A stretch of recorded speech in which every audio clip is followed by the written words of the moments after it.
There are two kinds of men who don't charge Nolan Ryan's mound: the smart ones and the ones who haven't done it yet. Reggie Jackson was smart. 1974, Oakland Coliseum. Ryan threw inside. High. The ball caught Jackson on the arm with that specific sound. Flat, immediate, impossible to mistake. The stadium held its breath. Both dugouts leaned forward.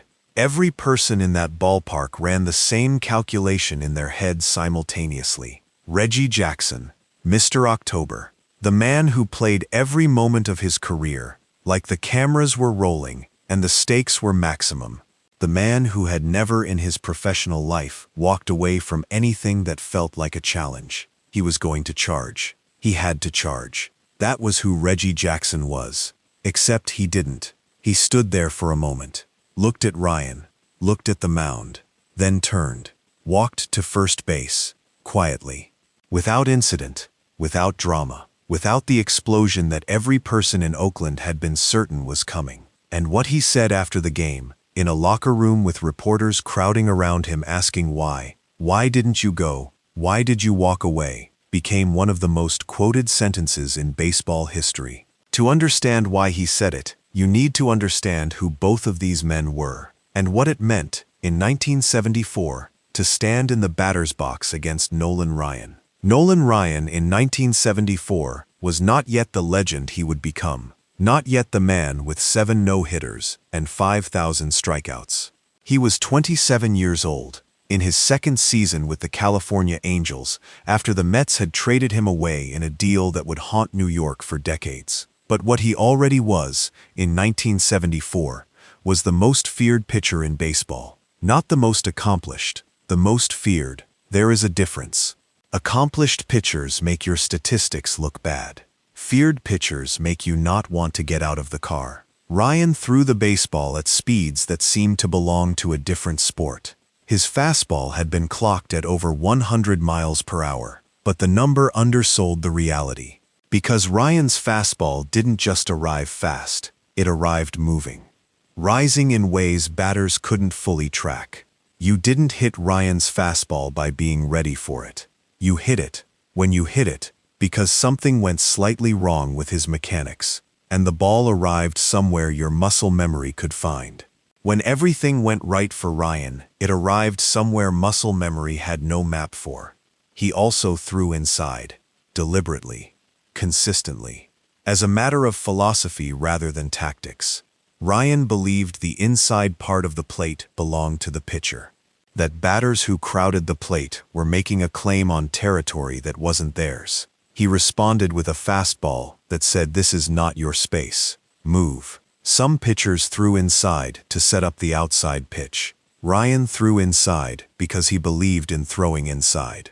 Because a batter afraid of the inside corner could be beaten. The hit batsmen accumulated over his career were not accidents. They were the logical consequence of a pitcher who threw where he intended to throw. Reggie Jackson in 1974 was in the middle of building one of the most theatrical careers in baseball history. 28 years old, 7th season with the Oakland Athletics, in the middle of the dynasty that would win 3 consecutive World Series championships. He was not yet Mr. October. That nickname would come later, but the qualities that would earn him that nickname were already fully formed.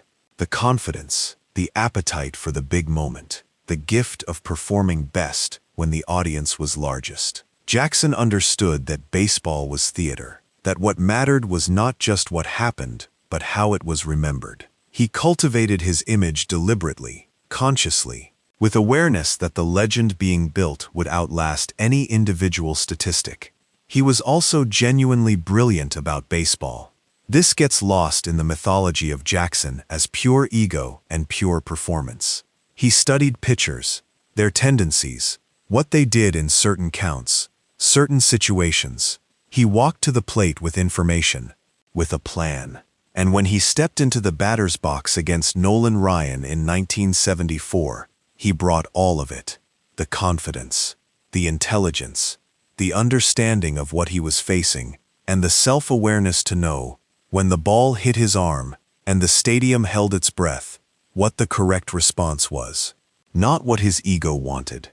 The correct one, the at-bat, Before the hit by pitch had told the story, Ryan had been working the corners. In, out, moving the ball. Jackson had fouled off two fastballs that most batters would have missed entirely. He'd laid off a curveball in the dirt that looked like a strike until it didn't. He was working, competing, doing what Jackson always did against the best pitchers, refusing to be overmatched, refusing to show that he was uncomfortable, making every at-bat a contest of will as much as skill. Ryan saw it. Ryan saw everything from the mound. He saw Jackson's hands, saw where he was standing in the box, saw that Jackson was comfortable. That comfort, in Ryan's philosophy, was unacceptable. Comfortable batters hit baseballs. Uncomfortable batters miss them. The pitch came inside, high.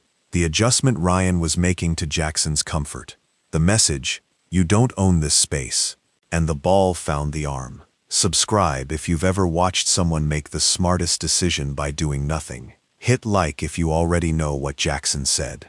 And drop a comment. What would you have done in that batter's box? Because Jackson's answer changed how baseball talked about courage. Jackson stood at first base, and the reporters found him after the game. The questions were immediate and obvious. Why didn't you charge? Everyone expected you to charge. Ryan hit you on purpose. Everyone knew it was on purpose. Why did you walk to first? Jackson looked at the reporters. He was comfortable with reporters in the way that men who have spent their careers managing their own narrative are comfortable. He knew what he was going to say. He had known since he was standing on first base. He said it simply, without performance, without the theatrical delivery that characterized most of his public statements. He said there are certain things in this world that it doesn't matter how big you are, or how strong you are, or how angry you are. There are things you just don't do. And charging Nolan Ryan's mound is one of those things. Not because Ryan will hurt you, because charging Nolan Ryan tells Ryan something about you.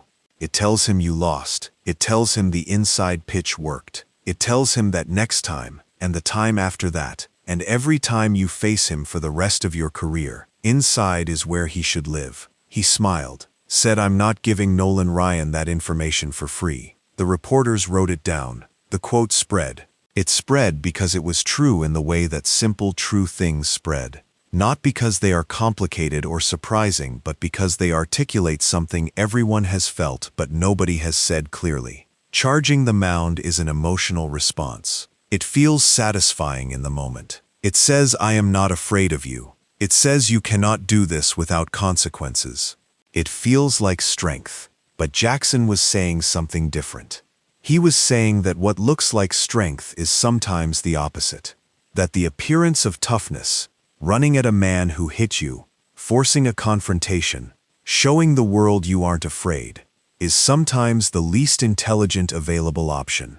That real toughness was standing on first base with a bruise on your arm and a clear head, and the knowledge that you had not given your opponent anything useful. That real toughness was the opposite of what the stadium expected. Ryan, for his part, said almost nothing publicly about the incident. This was consistent.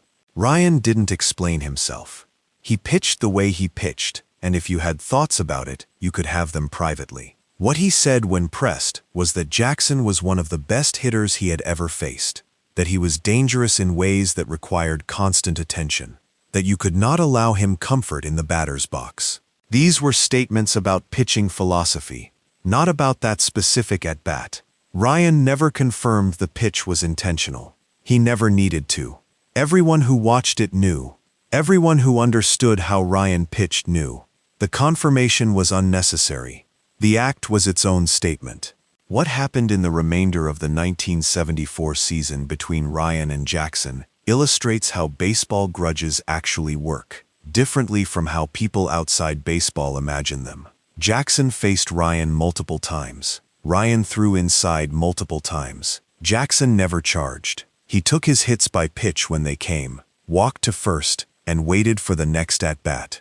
He hit Ryan sometimes. Ryan got him out more often. It was a legitimate competition between two genuine competitors who respected each other in the specific way that elite competitors do. Not warmly, not without conflict, but with the acknowledgement that the person across from you requires your full attention. Jackson gave that acknowledgement by not charging. Ryan gave it by continuing to treat Jackson as a threat, requiring the inside pitch. They were telling each other the truth with their actions. Years later, Jackson talked about Ryan the way that great hitters talk about the pitchers who genuinely tested them, with a mixture of frustration and admiration that time had resolved into something cleaner than either feeling alone. He said Ryan was the only pitcher who made him feel like the at-bat was already partially over before it began. Not because Ryan was unbeatable, but because Ryan started every at-bat with an advantage that most pitchers didn't have. The advantage of fear, of the knowledge, sitting somewhere in the back of every batter's mind, that the ball could come in at any moment, inside, hard, with intent. And that knowledge changed your mechanics, changed your timing, changed the way you stood in the box. Ryan didn't just beat you with his fastball. He beat you with the possibility of his fastball. Jackson understood that, respected it, said it out loud in ways that most players, protecting their own mythology, would never admit. "I was afraid of Nolan Ryan," Jackson said once. Every good hitter was afraid of Nolan Ryan. The ones who say they weren't are lying or they never faced him. Nolan Ryan pitched for 27 years. He threw 7 no-hitters. He struck out 5,714 batters. He was inducted into the Hall of Fame in 1999 with 98.7% of the vote. The numbers are historic, but the numbers are not the complete story. The complete story includes the batters who stood in that box and felt something that statistics don't capture, who faced that fastball and made calculations in real time about what was survivable and what wasn't, who adjusted their approach, their stance, their willingness to dig in, because of what Nolan Ryan represented on that mound. The complete story includes Reggie Jackson standing on first base in 1974, with a bruise on his arm, and the clear-headed intelligence to understand that what he didn't do in that moment was more important than anything he could have done. He didn't charge. He didn't give Ryan the information. He walked to first and waited for the next at-bat. And what he said afterward became the most honest thing any batter ever said about what it meant to face the most feared pitcher in the history of baseball.